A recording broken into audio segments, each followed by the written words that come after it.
apposta per renderla più bilanciabile. Bilanciabile per cosa? Per il competitivo e per la solo queue. Perché prima del mondiale la Riot ha deciso di sparare alle ginocchia di Zeri e dire: bene, tu sei morta, ci rivediamo dopo il mondiale, così che non vieni abusata in competitivo. È arrivato il momento di parlare di quello che è il rework totale, perché è un bel rework totale. Ci sono tutte delle modifiche a livello statistico: movement speed aumentata, attacco fisico, armatura. Si parla di 5 movement speed, 3 di AD, 4 di armatura, 30 HP, uno scaling con l'attack speed migliorato, HP per livello da 109 a 115, che sono 6 HP in più, 6 per 17 sono 102 HP in più a livello 18, quindi niente di esagerato, ma comunque la rendono leggermente più tankosa e con più attacco fisico. Per quale motivo? Perché hanno abbassato quella che è la gittata e mobilità di Zeri su tutto il kit. Andiamo a vedere come. Sull'attacco base, quello in cui tu clicchi con il tasto destro, il valore massimo di danno adesso scala anche col 110% del potere magico invece che sto dando 90%. Non preoccupatevi, la build AP è morta e vi faccio vedere a breve il perché. La passiva adesso ti dà 10% di movement speed per 2 secondi e non per 3. E questa movement speed non è più movement speed moltiplicativa, ma è movement speed additiva. Discorso molto lungo, ma il succo del discorso è: questa movement speed, questo 10% è inferiore al 10% moltiplicativo. Non sto a spiegare altro perché sennò dovrei spiegare tutta la movement speed. La Q, il burst fire, ha un range più basso, passa da 825 di range a 750 di range.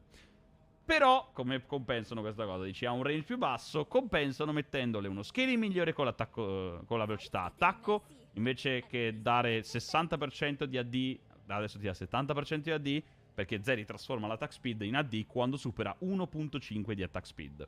Quindi ottieni un pochino più attacco fisico, il danno base è stato aumentato di 7 ad ogni singolo rank della Q, infatti sono 15, 18, 21, 24, 27 da 8, 11, 14, 17, 20. E in early game scala con il 4% di attacco fisico in più, che in early game non è niente, perché dopo il primo livello... Tanto è la prima spell che maxi la Q ed è indifferente questo valore, proprio minuscolo, infimo. Uno dei cambiamenti più grossi è la modifica alla W, che adesso, come potete vedere, fa danno fisico, non fa danno magico. Questa modifica è stata inserita perché la build AP era una cosa che era molto frustrante a gestire, uno... E due, il fatto che darle un profilo di danno fisico e magico così diverso la rendeva molto problematica. Quindi solo danno fisico, gli mettono un po' di danno base in più, si parla di 5, 10, 15, 20 danni dal secondo rank in poi. Scala soltanto con l'attacco fisico ovviamente e fa danno fisico. Quindi scala col 130% dell'attacco fisico oltretutto, quindi nota importante. Il cast time, cioè la velocità in cui dopo che lancia la sua W, è stata diminuita ma normalizzata allo stesso tempo. Cosa significa? Prima più attack speed avevi e più potevi ridurre a 0 la velocità di questa animazione. Adesso il minimo possibile è 0.3 secondi. La velocità del proiettile è stata leggermente aumentata da 2200 a 2500, è una piccolissima differenza. Il raggio appare dopo 0.85 secondi invece che 0.75, in modo che sia più facilmente schivabile. E questi sono i cambiamenti più piccoli del kit. Andiamo a parlare dei cambiamenti grossi del kit. La sua E, il suo fuoco a raffica, adesso non è soltanto un potenziamento per 3 autoattacchi, ma per 5 secondi di durata. Il costo di mana è stato aumentato da 80 di mana a 90, 85, 80, 75, 70, dipendentemente dal livello. Il cooldown è stato ridotto in early game di 2 secondi, 1 secondo e mezzo, 1 secondo, mezzo secondo e poi al quinto rank rimane invariato. E come funziona? Io attivo la E e Zeri può semplicemente continuare a sparare a raffica. Cioè i proiettili passano attraverso l'avversario e quello è. Quindi rifaccio vedere giusto per farvi capire. Vedete come i proiettili passano attraverso uno, passano attraverso l'altro e questo dura 5 secondi e poi tornano i proiettili normali. Per chi è stato più attento, noterà che c'è anche del danno magico però all'interno di questo autoattacco mentre la E è attiva. Questo è perché hanno scorporato il danno magico hit dalla Suprema e l'hanno messo all'interno della E. Quindi adesso tu hai delle finestre di opportunità, mentre la E è attiva, di poter fare del danno magico bonus. Come funziona questo danno? Il valore di base è 20, 22, 24, 26, 28, scala col 20% di potere magico e il 12% di attacco fisico bonus. Uno guarda e dice, Lapo, scusa, ma lo scaling qua è diverso. Per quale motivo?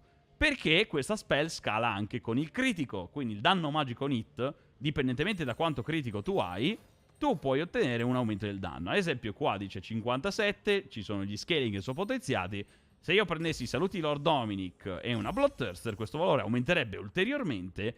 Vedete anche gli scaling sono aumentati perché ho ottenuto più critico. Fino al 65% di danno bonus sull'effetto hit, che sono comunque 86 danni quando ho una full build, non è così tanto il potenziamento. Ricordiamo quindi, tu puoi andare a abbassare come sempre il cooldown della E, colpendo i tuoi avversari e facendo dei colpi critici. Nel momento in cui tu fai dei colpi critici si riduce il cooldown della E di 1.5 secondi. Se tu attacchi o colpisci un'abilità è soltanto di mezzo secondo la riduzione. Fine. La Suprema, che è la cosa più cambiata in assoluto, e qua devo spiegarvi come funziona come funzionava prima la Suprema di Zeri e come funziona adesso. Prima la Suprema di Zeri, tu avevi il potenziamento, tu attivavi la Suprema e potevi caricare all'infinito queste stack che duravano finché tu continuavi a colpire gli avversari. Tu avevi l'effetto di ottenere le cariche e la durata delle cariche collegate l'uno all'altro.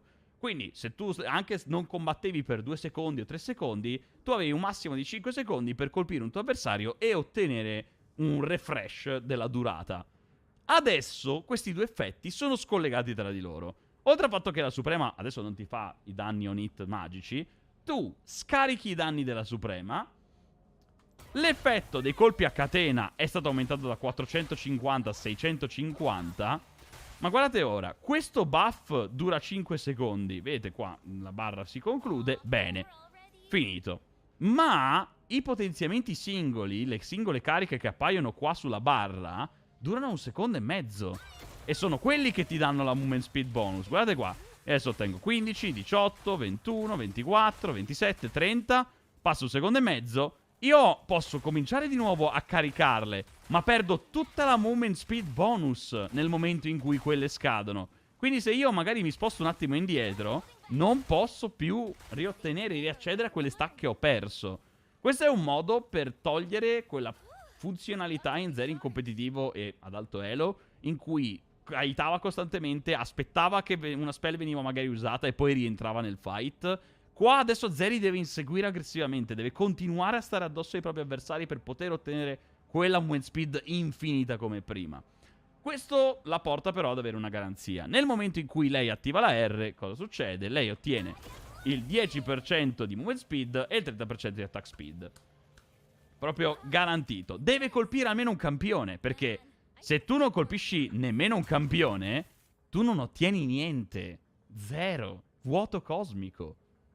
Questa è un'ottima cosa. Penso che abbiano trovato una bella quadra sul come riuscire a bilanciare Zeri senza romperla del tutto. Ricordiamo un'altra cosa. Le cariche della Suprema non dipendono da quanti bersagli stai colpendo, ma dipendono sul fatto che stai crittando meno. Se io non avessi probabilità di critico, io otterrei una carica alla volta. Quindi in late game è forte perché ottieni sempre 3 cariche su ogni singolo autoattacco, ma devi arrivarci, se no ottieni una singola carica alla volta, a meno che tu non critico medio 40% di probabilità di critico. Questo intero sistema per bilanciare Zeri è molto intelligente. Non so quale designer di Riot l'abbia pensato, ma è molto molto intelligente a tutto tondo. È un buon modo per permetterle di essere quel campione estremamente aggressivo che vuole inseguire, ma non cederle lo spazio di essere super safe. Cioè, se tu riesci a kiteare Zeri, magari c'è un tornado di Gianna, o fai uno stordimento, un knock-up, o la costringi a schivare un controllo, lei perde tutta la movement speed bonus che ha caricato magari all'inizio di un fight. Di conseguenza si trova nella posizione di dover inseguire, ma non riuscire a farlo così bene. Hanno trovato una quadra, secondo me, perfetta per Zeri. E spero che sia stato tutto chiaro e preciso. Fatemi pure domande nei commenti se qualcosa non è chiaro. E voglio anche sentire la vostra opinione, signore e signori, perché questo quanto per questo video. Ma ditemi voi che cosa ne pensate di questa nuova Zeri.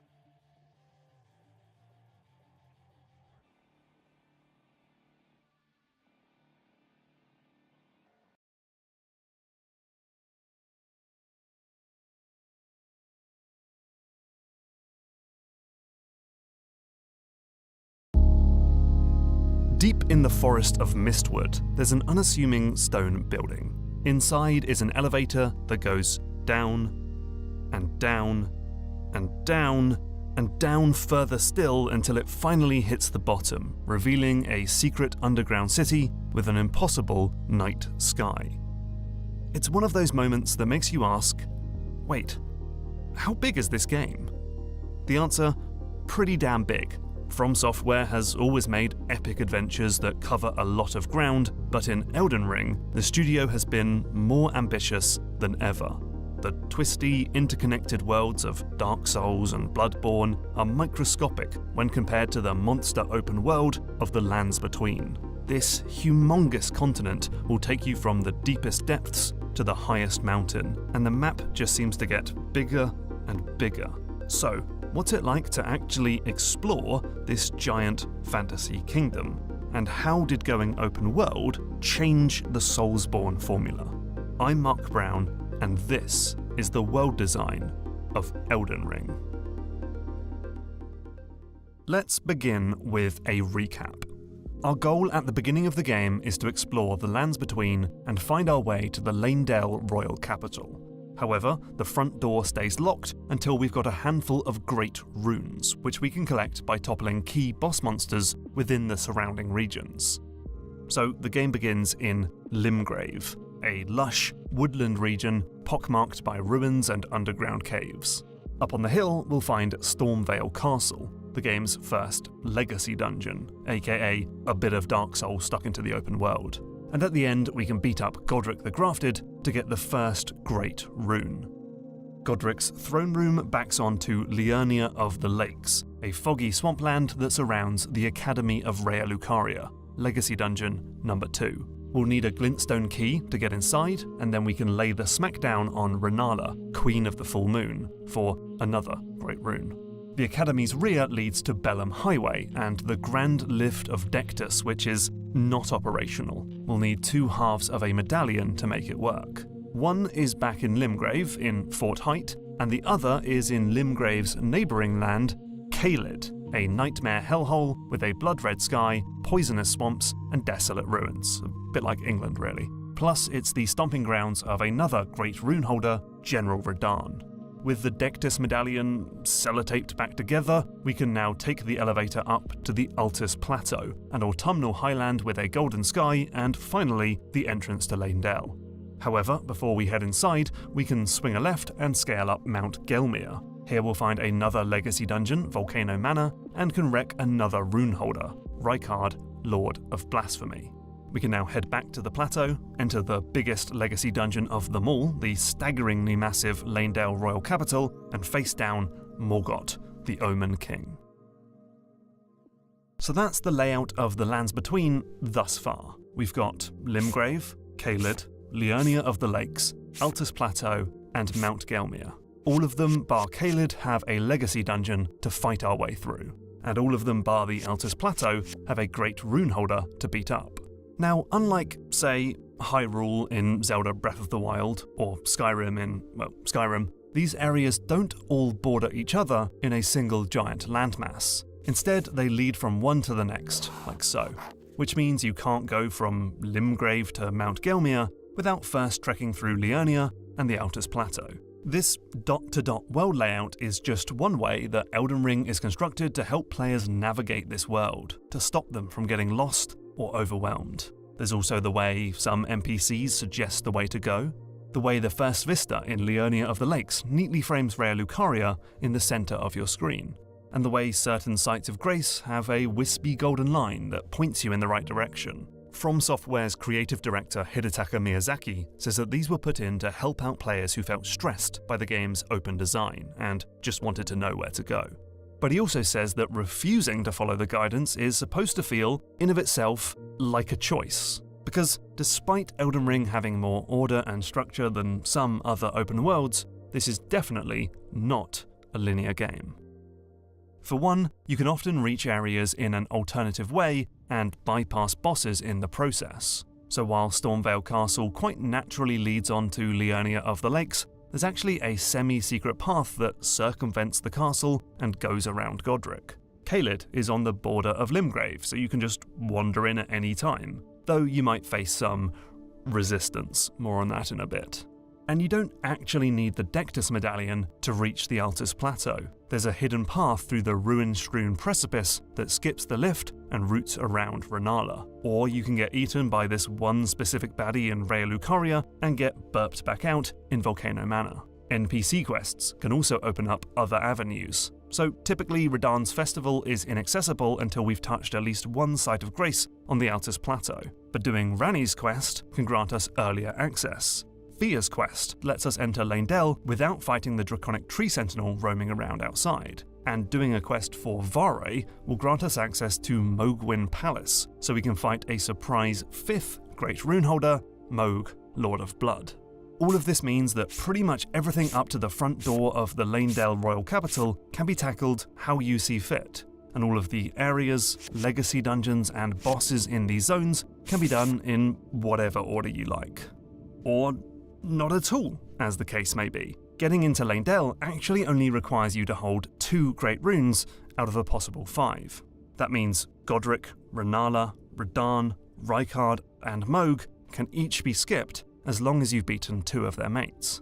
And so if we look at the achievements on Steam, we'll see that while 50% of Elden Ring players made it to the Leyndell capital, only 43% lifted the Great Rune from Rykard in Volcano Manor, and just 38% defeated Mohg.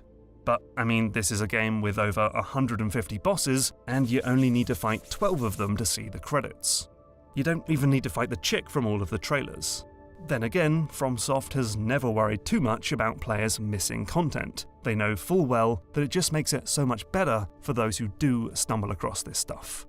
And that certainly carries over into exploring the individual areas. Set out on your trusty spectral steed, and you might discover underground catacombs, crumbling ruins, mages' towers, dusty mining tunnels, and ailing villagers. There are also mini-dungeons like Castle Morn, Caria Manor, and the Shaded Castle. Oh, and there's even a pretty massive underground. That includes Shifra River beneath Limgrave, Aintzul River below Liania, and if we kill Radahn, a star will literally fall out of the sky and punch a hole through Limgrave's surface, revealing a secret path to Nokron, Eternal City. And there's always something exciting to discover around each corner, whether that's some handy loot, an NPC quest, a surprise boss fight in the field, or something else to give you pause. You won't soon forget the time you saw a titanic stone turtle with a building on its back, or the time you opened this unassuming chest only to be knocked out and woken up in a mining tunnel in central Caelid. But, unlike most open-world games, these points of interest aren't exhaustively catalogued for you. There are no question marks on your map, no towers to climb, no quest logs to follow, no checklists to check off. Instead, you're left to explore by following your curiosity and that innate sense of intrigue about what's over the next hill. Like Breath of the Wild, and Miyazaki has listed Zelda as an influence on Elden Ring, you mainly explore by scanning the horizon for interesting landmarks and structures. And so by trusting that the player will simply want to explore, and being okay with the fact that huge amounts of stuff will be missed in the process, Elden Ring allows for a more organic style of exploration and a true sense of discovery. You're actually investigating a world, not just cleaning up a messy map filled with activities. So, the Soulsborne games have always had a lot of freedom in how you tackle things. They've always had optional bosses and non-compulsory zones to make your playthrough unique. And they've always offered a sense of mystery and discovery about what's around the next corner. But in going open world, Elden Ring can really capitalize on that experience, on that grand fantasy of going on an epic adventure. In fact, Miyazaki has said that Elden Ring is pretty close to the dream game he's been trying to make since, well, Demon's Souls. The open world enriches this ideal experience I'm trying to achieve, he says. But, that being said, I think there are other ways that the open world actually diminishes the Souls experience, where the size and scope of the world and the way you consume it doesn't gel so nicely with what has come before. So, for starters, most of the Souls games have been more or less linear in how you approach them, at least when compared to an open world like Elden Ring. And so, in those games, the player tends to level up their character in line with each new area, providing a pretty consistent level of challenge throughout the game. But an open world is a very different story. Each area in Elden Ring has a predetermined level of difficulty dictated by the power of the enemies and bosses in each zone. Something you'll know all too well if you wandered early on from Limgrave into Caelid and got bodied by basic enemies who hit like a freight train. And this static setup can have some negative effects on how you tackle the game. For one, this does ultimately constrain the game's sense of freedom. Like, if we take those 5 key bosses, and if we rank them by the number of runes they drop, a pretty representative guide to their relative strength, we'll see that while they can indeed be fought in any order, the game certainly does seem to suggest one for you. Luckily, in practice, it's not too egregious. The different enemy levels aren't so spiky as to make out-of-order progress impossible. And because it's only a soft gate, you can absolutely, say, sneak into these dangerous zones early on, scoop up a few handy items, and then fast travel back to safety. Plus, having some bits with ridiculously overpowered bosses can actually add to that adventurous feeling. This makes the world feel dangerous, menacing, and inhospitable. And it provides a goal to come back to when you've got more power. I mean, typically in a Souls game, if you can't beat a boss, you just have to try again until you do it. Get good scrub and all that silly-billy nonsense. But with Elden Ring, you can pop a marker on your map and explore elsewhere. Maybe find a better weapon, level up a few times, improve your armor, power up your health flask, get some more friends to summon, and then come back and show that boss who's boss. But you might find that you've actually explored too much and are now over-leveled. You can find yourself heading back to a boss, hoping for a fair fight, only to find that you can now knock him out with little more than a fart and a light shove. This makes the world feel far less menacing. It can spoil the satisfaction of certain boss encounters, and it makes going back to earlier areas kinda boring. Ultimately, Elden Ring puts the onus on the player to essentially balance the game themselves, to make sure they're always at the perfect level to keep the game at a satisfying level of challenge. Except without ever telling you what level the enemies actually are, like you might see in some other games. And look, other games have found ways to keep enemies challenging, even if you do things out of order or come back to an early zone later on in the game. RPGs like Skyrim and Assassin's Creed use a level scaling system to make certain enemies beef up in tandem with your own personal power growth. Likewise, in Breath of the Wild, after you kill a certain number of enemies, more powerful baddies will be dropped into Hyrule to keep you on your toes. And in Hollow Knight, the first area, the Forgotten Crossroads, later transforms into the Infected Crossroads, and is now filled with more difficult enemies and new obstacles. And FromSoft itself has experimented with ways to change a game's world in relation to the player's actions and progress, like the cryptic karma system of world tendency in Demon's Souls, the way your level of insight changes the land of Bloodborne, and how enemies can stop spawning in Dark Souls 2 if you kill them too often, to prohibit grinding. In this instance though, Elden Ring has doggedly stuck to the same old Soulsborne formula, despite completely changing the way you explore its world. Now, sure, you can certainly find ways that From has changed the formula to better fit an open world, like the addition of a map and the introduction of a horse, having a dedicated jump button, and offering infinite stamina when you're not in combat. But when it comes to something as fundamental as enemy balancing, I reckon more could have been done to suit this supersized world layout. The first time you encounter a catacomb in Elden Ring is a really cool experience. Here's an underground area with living gargoyles, fire-breathing totem poles, and ghostly flowers. There's an imposing stone door locked up tight, and you'll need to find a lever to make it budge. Inside is some terrifying boss monster and a handy reward. But then you'll find another catacomb, and another. Stormfoot catacombs, Murkwater catacombs, Death-touched catacombs, Impaler's catacombs, and so on. And much like the shrines in Breath of the Wild, while each one has its own gimmick or puzzle, they do feel remarkably similar. This is another example of how Elden Ring suffers as a result of going open world, the sheer amount of reused content. Elsewhere there are multiple tunnels with miners digging out smithing stones. Loads of ruins, each with a secret basement. Every mage's tower has a memory stone. Every church has a sacred tier. Every Erdtree avatar has a crystal tier. Plus, iconic zone-specific enemies start to show up again later on in the game. Those bonkers walking mausoleums reappear, and even the bosses repeat. You might first fight this spooky weirdo, the Godskin Apostle, in the Divine Tower of Caelid, but then he shows up again in the Windmill Village on Altus Plateau, and again in a cave later in the game, and again as a mandatory boss in a later Legacy dungeon. Now, to be fair, it's not like previous Souls games are completely immune to copy and paste content, and Elden Ring has better variety in its loot and enemies than basically any other game of this scale. But this level of repetition really hurts the game's sense of mystery and discovery, which I praised so highly a minute ago.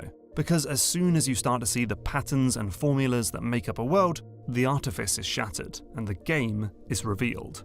A catacomb is not a mysterious archaeological find, but a formulaic chunk of video game. It becomes predictable, familiar content. Perhaps FromSoft simply bit off more than it could chew, because going back to our recap, well, the game certainly ain't over once we reach the centre of Leyndell. In fact, we're only about halfway through the game at this point. So with Morgott dead, we can take a quick hike through the Forbidden Lands, and then it's up the grand lift of Rold to reach the mountaintops of the Giants. This is technically another open world zone like Limgrave or Caelid, but your path is a lot more constrained and there's a lot less to explore here. If we go by the number of Sites of Grace, the mountaintops of the Giants has half as many as Liurnia of the Lakes, simply because there are fewer catacombs, graves, and other interesting landmarks to find. Okay, so there is one big thing to discover. With another medallion, one half can be found on the mountaintops and the others back in Liurnia, we can ride Rold to another secret stop, the Consecrated Snowfields. Here we'll find a teleporter to Mohg's palace, and a hidden path to Miquella's Haligtree, another legacy dungeon and headquarters of Melania, Blade of Miquella. Have fun with her. So it's cool that the game still has significant secrets to find in this late game zone.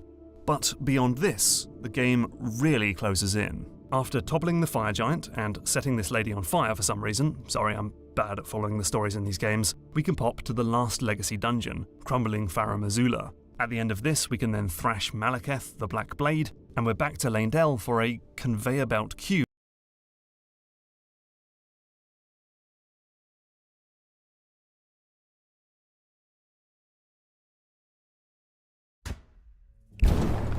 The limited edition 12,023 Kurzgesagt calendar is here.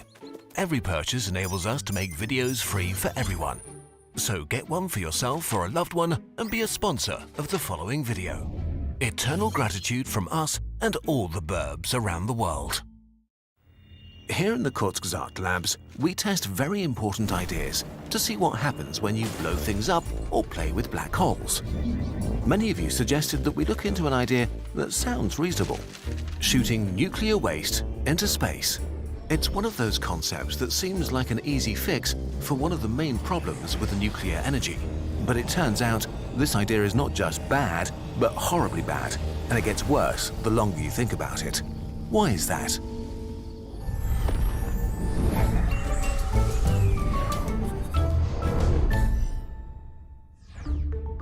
What is nuclear waste? Nuclear waste is a fuzzy term and comes in categories which vary from country to country. But in general, there are three broad levels. 90% is low-level nuclear waste, tools, gloves, or trash used at a nuclear facility that could be weakly contaminated with some short-lived radioactivity. This stuff is generally safe for normal disposal. 7% is intermediate-level nuclear waste, mostly materials that have been in close proximity to a reactor core long enough to become dangerously radioactive. With proper handling, it's either safely buried or melted down and mixed into glass or concrete and stored deep underground. So 97% of nuclear waste is similar to toxic byproducts from other industries. Not great, not terrible. We can handle it. The remaining 3% is where our problems begin. High-level nuclear waste is very concentrated spent fuel taken out of a reactor core. Formerly uranium, it's now made of various dangerous and often highly radioactive elements. As a bonus, it's also incredibly hot and not easy to handle at all. This is what we want to shoot into space. All in all, around 440 active nuclear reactors create about 11,000 tons of high-level nuclear waste each year. Since 1954, we've accumulated 400,000 tons of dangerous radioactive waste. Most countries are dealing with it by not dealing with it and kicking the can towards the future. Great, so let's launch it into space. According to scientists, space is big, and nobody lives there, so it seems perfect for yeeting away this mess. There are a few tiny problems though.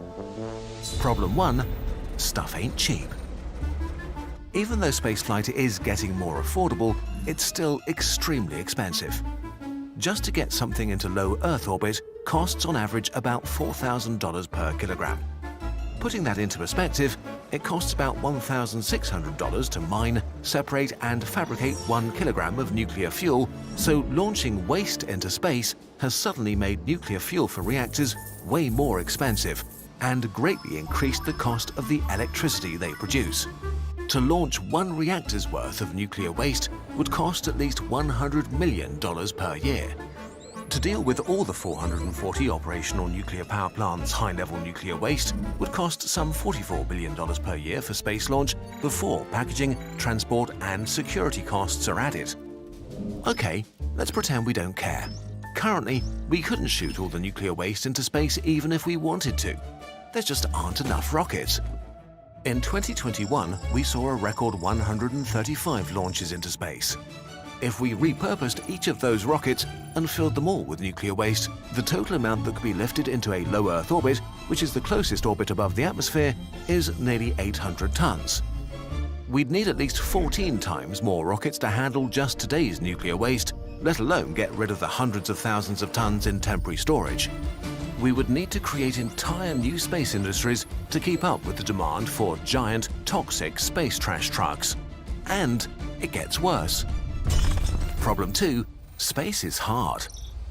We only made the calculation for low Earth orbit, where we send most of our rockets and satellites. Littering the space around Earth with thousands of casks of spent nuclear fuel would be a nightmare for space junk management and satellite collision avoidance.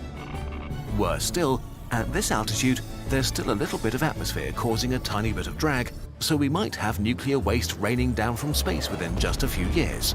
Experts would call this a huge problem. Clearly, we have to launch our waste further. If we wanted to send it to, perhaps, the moon, we either need way more rockets or we need to build much bigger ones, making it even more expensive. A single Saturn V, the rocket used by the Apollo program, which cost around $1.5 billion adjusted for inflation per launch, could get about 43.5 tons from the Earth to the moon. So we'd need about 260 Saturn V rocket launches every year. And of course, using the moon as target practice for nuclear waste-tipped rockets kind of makes a huge mess. So maybe don't aim for anything. Space is empty. Do we really need a target? Shooting waste in any random direction is, you guessed it, also a bad idea. Orbits are loops, which means they have a tendency to come back to where they started. Put enough in the sky in random directions, and you'll get one back eventually. So we'd want to launch our nuclear waste deep into space, which means we need even bigger rockets that would be even more expensive. Not that we would be completely safe then. Earth might run into these interplanetary caskets at some time in the far future and experience a pretty meteor shower made from radioactive dust. Okay, how about we shoot it into the sun? Ironically, the sun is pretty hard to hit. While the sun has very strong gravity, everything on Earth is moving with respect to the sun, including the rockets that we launch, meaning a rocket would have to cancel out all the orbital motion it has around the sun so it can stop orbiting and fall in. Because of this, it's actually easier to launch a rocket entirely out of the solar system than it is to launch it into the sun. But to do either of these things, we need even bigger rockets, probably the biggest we've ever built. Nothing works. The thing is, it gets even worse. Problem 3, rockets go brrrr. Rocket engineering has taken huge steps since the Apollo era. We've made them relatively safe. We've mostly replaced the toxic explosive cancer fuels of the past decades with much saner mixes of liquid oxygen and hydrogen or kerosene. The newest designs even land themselves so that they can be reused. And yet, out of the 146 launches in 2021, there were 11 failures, which means that a sizable number of our rockets carrying high-level radioactive waste would be exploding on the launch pad, or in the worst case, disassembling at high altitude or crashing from hypersonic speeds. Each failure would be at least equivalent to a mini Chernobyl, but instead of being contained under a slab of concrete, spread throughout the atmosphere. Radioactive particles could make their way to faraway places by riding on the winds. Most would fall into the ocean, but some would land on the inhabited parts of the world.